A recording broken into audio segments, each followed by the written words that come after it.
আসসালামু আলাইকুম। আপনি কি জানেন আমাদের একদিন আসলে পুরো ২৪ ঘন্টার না? অবাক হচ্ছেন? পৃথিবী তার নিজের অক্ষের উপর একবার ঘুরে আসতে সময় নেয় মাত্র ২৩ ঘন্টা ৫৬ মিনিট ৪ সেকেন্ড। অর্থাৎ প্রতিদিন আমরা প্রায় ৪ মিনিট কম হিসাব করছি। তাহলে এই ৪ মিনিটের গরমিল কেন আমাদের ক্যালেন্ডারে ধরা পড়ে না? চলুন জানি এর পেছনের অবিশ্বাস্য বিজ্ঞান।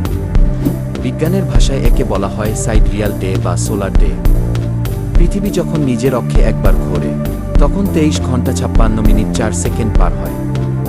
কিন্তু মনে রাখবেন, পৃথিবী স্থির নয়, সে সূর্যের চারদিকেও ঘুরছে। এই ৪ মিনিটে পৃথিবী তার কক্ষপথে কিছুটা এগিয়ে যায়। সূর্যকে ঠিক আগের অবস্থানে দেখতে হলে পৃথিবীকে আরও ৪ মিনিট বাড়তি করতে হয়। আর এই বাড়তি সময় যোগ করলেই আমাদের পরিচিত ২৪ ঘন্টা পূর্ণ হয়। আপনার মনে প্রশ্ন জাগতে পারে, আমরা যদি ২৩.৯৩ ঘন্টার হিসাব করতাম তাহলে কি হতো? তাহলে প্রতি বছর আমাদের সময় প্রায় একদিন করে পিছিয়ে যেত।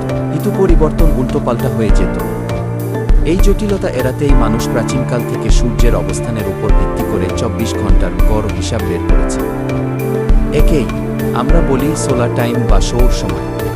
সবকিছু মিলিয়ে নিলেও পৃথিবীর এই ঘূর্ণন একদম নিখুঁত নয়।